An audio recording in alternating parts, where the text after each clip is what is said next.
Hello, everyone. This is Wizard Yaowen and Will Love Light and Magic. And this is Crackasaurus Rex 5. In the last video, I elucidated my current understanding of grammatometria in a, albeit shortened form, but I tried to list the major points and go through the various alphabets, some of the most important. I left Arabic out, but you have to check out David Allen Hals's The Key of It All, The Western Mysteries. And he proposes the common alphabet order of Arabic is not really in its pristine state, and you have to change Arabic around to basically fit the phonemes of Hebrew, whereupon it's largely based. So there's no way I could write all those glyphs. It'll have to be in a more book or graphed format out for me.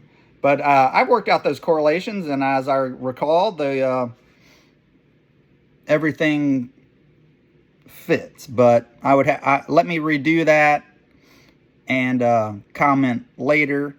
But as such, both David Allen Hals and I think that Arabic is probably just modeled on the phonetics of Hebrew, and that's what I'm going with right now. I just want to make that quick point. I'm actually trying to summate the Crackasaurus Rex and my general knowledge series that which just basically tries to cover the major strengths of my research, my magical research from, you could say, 1995 to present. Okay? And we're not going through the whole thing right here. I'm covering general principles, various principles that I've noted down here that kind of need address that maybe I skipped over. And I just want to emphasize here, it might be some new stuff and some new stuff as well. So let me see if I can just go down. No, I can't really just go down sequentially from what I've written. Cheer, Samuel Adams, cherry, wheat is what this is. Not extremely good.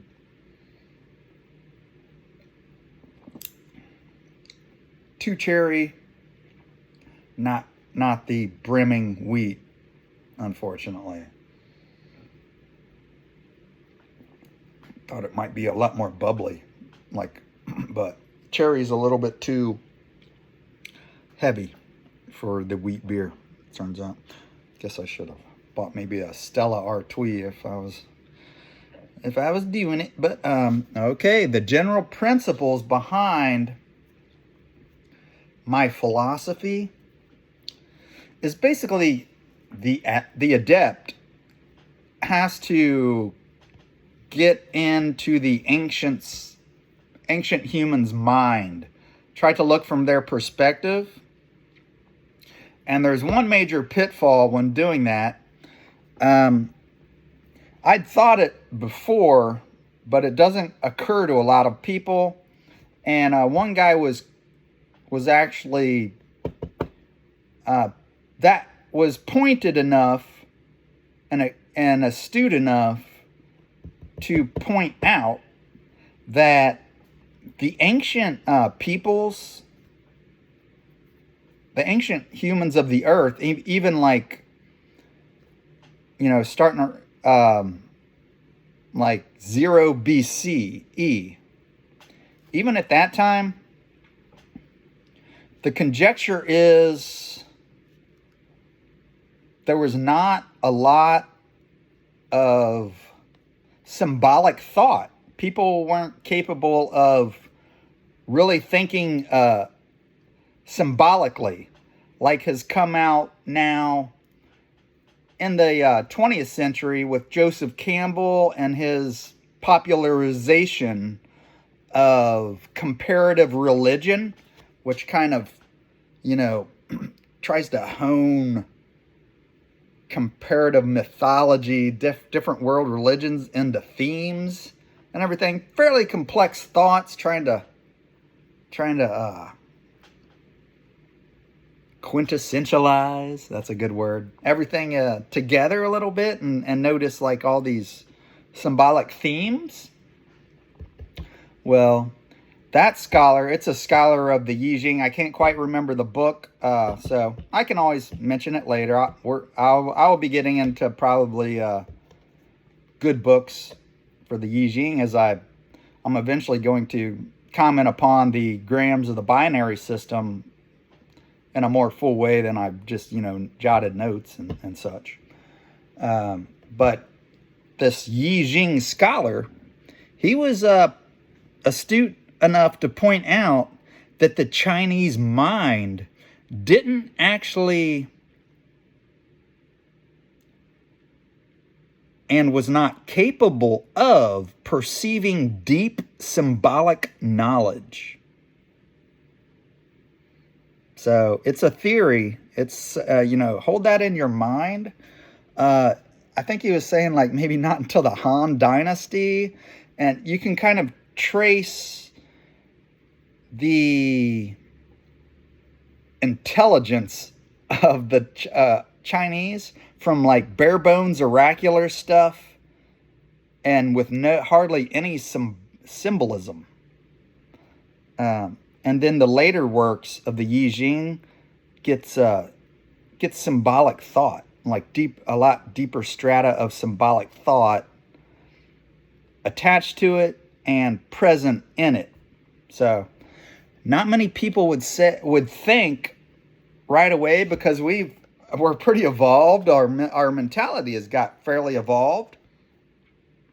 So he's saying Han Dynasty, Chinese, and then it's different for different peoples, how they've been able to comprehend symbolic thought. But for the Chinese, he was, you can say prior to Han Dynasty, but my point is not a lot farther back in time. So when we imagine the ancient humans of our race, they weren't like comprehending Plato level philosophy, and I think we want that to be true, and I wouldn't wholly rule it out that pockets of genius existed, because like I'm going into right now, we do need to kind of conclude when our ancestors were capable of making certain mystical or philosophical observations about nature. Okay? And specifically with my research, kind of how they perceived number. Like, did they perceive a unity, like as the number one? Did they perceive that as somehow a mystic unity of all reality, and believe that there was only one thing? Like, it was popular in alchemy, for instance, the one thing. So it may be that those ancient humans were not on our level of sophistication mentally. So I don't want to get any, I don't really want to say much more than that, but we do have to kind of trace historically and make a little bit of cognitive clarity upon when the ancients would have kind of noticed there may be an underlying unity in everything, or and then when they would have noticed the opposites of nature, like the sun and the shade. When you see a sun and a shade, do you kind of start to notice male and female, the act of male going out hunting and the female tending to stay around the same place and cook and take care of any children. You know, that was probably present because the male is stronger. He was probably out hunting and all that. I mean, I don't have the science down, so I don't have the science. I'm just doing hunches. You make educated hunches. And I'm saying some of those might be false when you project your elevated mentality upon a ancient human. They might have been fairly survival mode, might have been tough, harsh, maybe, but not in the easy regions, like right near the sea, with a plenitude of food to eat. So those peoples could have potentially settled down and made some educational strides. The less hard you have to work for a living, the smarter you get quicker, as would be a logical principle. But maybe the human brain couldn't quite relate to and perceive what we do symbolically now. Okay, so like I say, we're moving to the unity, to plurality a little bit with this conversation. So when did the ancients see like a unity in everything? And they would have had to experience quite a bit of joy. And there were like pretty ancient shamanic techniques, so it seems like they would at least be reveling anyway. So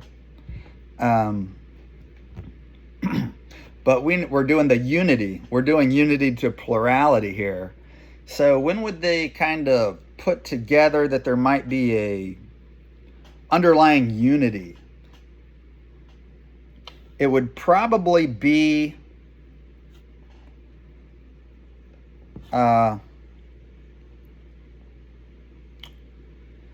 it may not be for quite a while, but it would be pretty much as soon as they really got into pranayamic yoga and breath retention yoga. So there are shamans practicing that. It's hard not to receive the influx of the Holy Spirit doing that daily. So it's really just ecstasy. Plus they were probably using cannabis, some of the people. So potentially they could have really shown forth their selves, you know, and got into a nice regimen of practice and such. So, but that's not really our conversation. That would have kind of expanded the mind a little bit, but I can't really make any kind of conclusions on that. So how about the opposites of nature? So it seems like that would be kind of the first thing you would notice. But maybe not. It could be the four directions. Those four directions, it could just like, we're moving this way, which is opposite that way. And then we can also move left or right. So like these hands, maybe, like left, right, front, back. The four might have really came to and focus first, rather than just the male and the female person. But the male and the female could too. So that's like a continual reverberation. So when they would first do that, okay? And now let me touch upon mythology. How the first kind of mythology and sense of deity, if possible, or sense of maybe beyondness or otherness even, okay? So I think there was a mythologist with a controversial work, but I think it's Wenzel. But let me, I would have to check my resources. I don't quite remember the work, unfortunately. But he tried to theorize way back. Like, he was one of those mythologists that just tried to, go out on a limb. And I appreciate that. But he's got, so he thinks the oldest stratus included a deus otiosus type of, and that means far away God. So maybe the ancient humans didn't quite know the totality of what was going on, but but there was like a far off deity, and like he kind of sourced that theme, a far off God. It's kind of vague still. And then as humans got more modern, they kind of separated things out into a sky god and an earth mother. And the sky god's rains fertilized the earth, was the perception, according to this mythologist. And that's the second strata of mythology. Like, there's two basic ones, like a really old one that kind of just recognize a beyondness figure that I believe is usually male. And that's called the deus otiosus, the faraway God, pretty much, distant God. Okay, so the second strata is then noticing that there is more of a sky god of light and brightness, and then a female earth of earthiness and kind of nature. So there's the sky, and then there's the vegetation and the earth, and then the ground. And then that's the beginning right there of the heaven to earth principle. And there's this gets into the first Proto-Indo-European mythology. And then as a later dissension, the Chinese mythology, or whatever have you, adopts that heaven to earth symbology within their grams of the Yi Jing. So the Yi Jing Yang is heaven, and then the Yin is earth. So that's my major point of the talk, how that heaven to earth symbology first gets installed in the minds of Proto-Indo-Europeans, and then descends down into Chinese philosophy with Yang to Yin. And I think that was clear. I think it's clear. Yes. Okay. So let me end this right now. Love is the law. Love under will.